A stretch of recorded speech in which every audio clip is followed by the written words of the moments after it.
Okay, let's dive into this. We've got quite a stack of sources here, articles, various reports, all coming in pretty fast. And it really feels like we're looking at a snapshot of just one single, incredibly intense day in this ongoing conflict. June 1st, 2025. Exactly. And, it's not just one isolated event we're talking about. These sources, they paint this picture of a really complex web of actions and reactions, all seemingly unfolding almost at the same time across, well, a huge area. Right. So our mission here in this deep dive is basically to try and cut through some of that noise, pull out the most important details reported, and understand what this specific day might signify, strictly based only on the info we have right here. Right. So we're going to look into reports about this really striking operation deep inside Russia. Then we'll touch on some other significant incidents reported around the same time. And finally, try to put it all into the context of the diplomatic moves that were also happening. It's a fair bit to cover, but yeah, we'll guide you through it. Okay, so the core event, the thing that many sources really honed in on for June 1st, is this reported large-scale Ukrainian drone attack. Yeah. And sources are specifically attributing this, well, ambitious operation to Ukraine's security service, the SBU. And what just immediately jumps out from these reports is the sheer audacity of it. I mean, we're talking about targeting military airfields located exceptionally deep inside Russia. That's absolutely right. The sources list 4 specific airfields reportedly targeted. You've got Belaya in Irkutsk Oblast, Okay. Alenia in Murmansk Oblast, Diaghilev in Ryazan Oblast, and Ivanovo in Ivanovo Oblast. And that distance, especially for Belaya Air Base, is, well, it's really something. It's cited as over 4,000 kilometers. That's, what, about 2,500 miles from Ukraine? Yeah, staggering distance. The sources even mention the Irkutsk governor, commenting that this was apparently the first time a Ukrainian drone had even been seen in his region, hitting something that far. Yeah. That's a major, major challenge, logistically and technologically. Oh, it certainly is. And the targets themselves, according to these sources, they weren't minor. They're highly significant strategic assets. Right. The reports detail the types of Russian aircraft reportedly hit. These A-50 early warning and control aircraft, Tu-95 heavy strategic bombers, and the Tu-22M3 supersonic long-range bombers. Okay, so let's break that down a bit.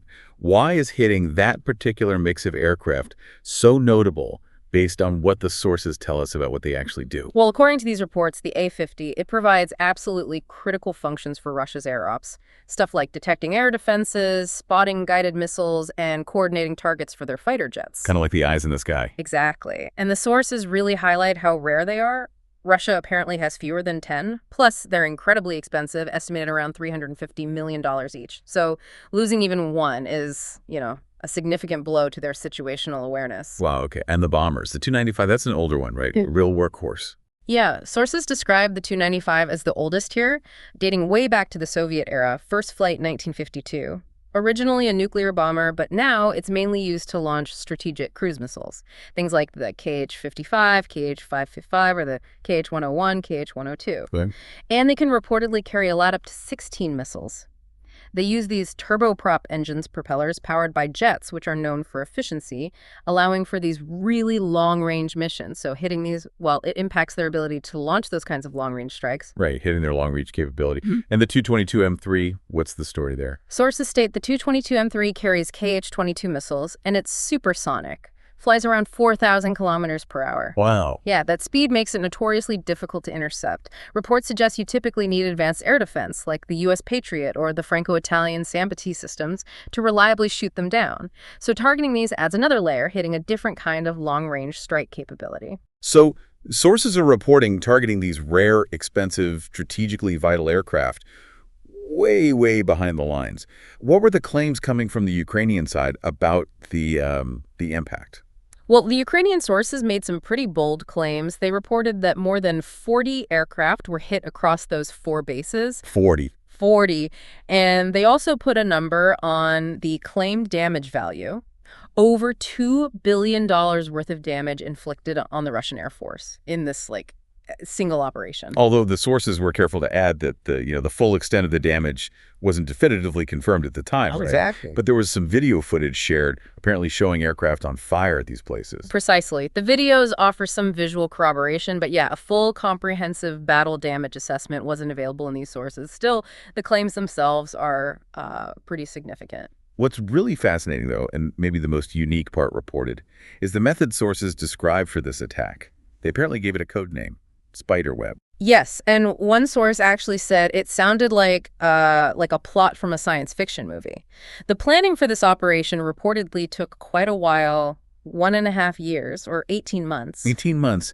And the execution wasn't just, launching drones from Ukraine.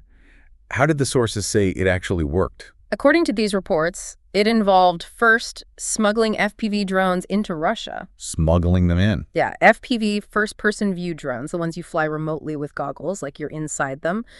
Once they were inside Russia, these drones were reportedly hidden under the roofs of these mobile wooden cabins placed on trucks. Huh, okay.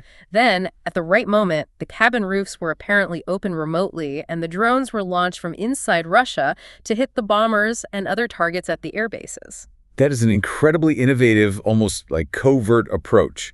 And sources suggested videos back this up, showing drones launching from trucks. That's what they reported, yeah. Yeah. And the Irkutsk governor also seemed to confirm the drone in his area was launched from a truck. This spiderweb method, as it's described, it really underscores how new tech is just fundamentally changing the battlefield, doesn't it? It really does. It highlights the vulnerability of these huge, expensive military assets sitting on these vast bases, even thousands of miles from the front line, vulnerable to relatively cheap FPV drones. Drones costing maybe just a few $100s each. It shows this creative way to overcome distance and maybe bypass some traditional defenses. Sources also noted some high-level Ukrainian involvement in overseeing this specific operation. Yes, they reported that the operation was personally overseen by President Zelensky and the SBU chief Vasyl Malyuk. And there was a specific claim made about the actual operatives, the people who carried it out on the ground. Sources included the Ukrainian claim that the operatives involved in this deep strike had actually returned to Ukraine a long time ago. Oh, really? Yeah. And this came with the suggestion that any Russian detentions reported related to this would likely be, and this is their phrasing, a staged performance for the domestic audience. Okay. But this deep strike, however remarkable, it wasn't the only major thing sources reported on June 1st. These reports paint a much broader picture, right? Lots of intense activity happening pretty much simultaneously. Absolutely. That context is crucial for understanding the day. Alongside those deep strike reports, sources detailed a massive Russian air attack on Ukraine. Right. The Ukrainian Air Force reported Russia launching 472 drones and 7 missiles overnight, described as one of the largest single Russian drone attacks of the war up to that point. 472 drones. That's huge. It's a staggering number.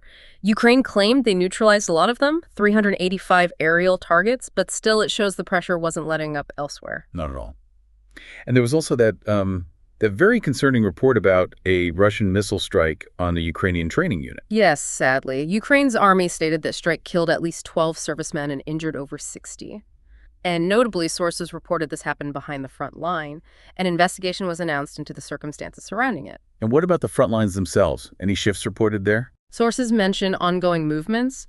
The Russian Ministry of Defense claimed they'd taken control of Oleksivka in Ukraine's Sumy region. Okay. And Ukrainian authorities ordered some evacuations in parts of Sumy, likely as a precaution. Ukraine's top army chief, Syrsky, was cited mentioning the key Russian focus areas as being Pokrovsk, Toretsk, and Lyman in Donetsk region, plus that Sumy border area. So intense fighting continued. And then, adding another layer of complexity to this single day, June 1st, sources also reported on these railway incidents inside Russia on the same night. That's right. Reports emerged about 2 bridge collapses overnight in Russian border regions, one in Bryansk and one in Kursk. Okay, what happened in Bryansk? In Bryansk, a road bridge reportedly collapsed onto a railway line below it, causing a passenger train to derail. Russian sources mentioned an explosion, or illegal interference, and they claimed casualties, at least 7 people killed and 66 injured, according to those reports. I'm in Kursk. Similar story. Similar, but different details. In Kursk, sources reported a rail bridge collapsed, this time derailing a freight train. 1 injury was reported there. Now, crucially, regarding who was responsible for these specific bridge incidents in Bryansk and Kursk, the sources presented conflicting claims. it highlights how hard it is to pin down facts just from these reports sometimes. Absolutely. It's a classic example of the information war aspect. Sources included Russian official Klishas, who directly claimed Ukraine was responsible for the Bryansk incident, even calling Ukraine a terrorist group. Right. But conversely, sources also featured a Ukrainian official, Kovalenko, who reportedly denied any Ukrainian involvement in both the Bryansk and Kursk incidents. Okay, so a flat denial. Yes, and this official went further, suggesting Russia might have staged these events themselves, the suggested motive being, potentially, to disrupt upcoming peace talks, stating Ukraine had no reason to want to disrupt those discussions. And it's important then to contrast this with another railway incident mentioned in the sources around the same time, where responsibility was explicitly claimed, right? Exactly.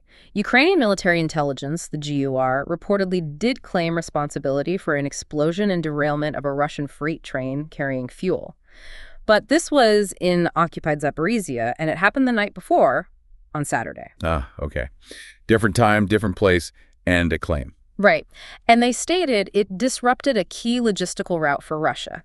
So this distinction in the sources, some incidents claimed by Ukraine, others vehemently denied, and others attributed by Russia, it's telling about the complexities. Okay, so this whole cascade of events, the deep strike, the massive air attack on Ukraine, the training unit strike, the frontline fighting, these railway incidents, both claimed and unclaimed.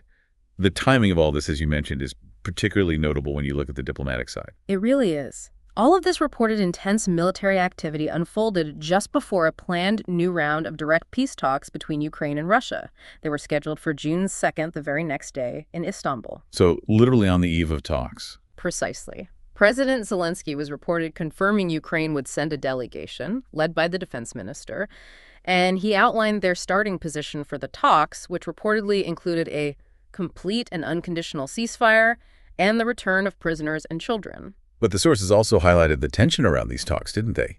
Different perspectives on whether they'd even be productive. They did. Ukrainian officials had reportedly sought Russia's written position beforehand, and some apparently viewed Russia's intensified attacks leading up to the talks as maybe showing a lack of real interest in a ceasefire. And remember that Ukrainian official who denied involvement in the Bryansk-Kursk bridges, he explicitly linked those incidents, whether staged or not, from his perspective to potential Russian attempts to derail the whole diplomatic process. So, yeah, you can really see how June 1st, 2025 is depicted in these sources anyway, was far more than just that one, remarkable deep strike. Absolutely. These reports weave together this really complex picture of a single day packed with intense military action on so many fronts. You've got innovative attacks, thousands of miles behind the lines, massive aerial barrages, grinding ground combat, and even these claims and counterclaims swirling around sabotage inside Russia itself, and all of it happening against the backdrop of these impending diplomatic talks. Exactly. And when you pull back and look at all those pieces together, the surprising methods used for the deep strike, the sheer distances involved, the significant damage claimed, all happening right before peace discussions were meant to start, amidst all this other intense fighting. Yeah. It really does give you a lot to think about. Based purely on these reports, it just shows how dynamic, how complex, and frankly, how unpredictable this whole situation remains. It definitely raises a big question, doesn't it? In a conflict where technology is evolving so fast, allowing these kinds of actions far behind enemy lines, often with relatively inexpensive tools, how do these capabilities fundamentally alter the strategic calculus for everyone involved? And maybe more immediately, how do these dramatic, high-impact military events occurring literally on the doorstep of diplomacy shape that incredibly difficult path towards any kind of potential resolution? That's certainly something worth considering as you process this deep dive into the reported events of June 1st, 2025. Thanks for joining us.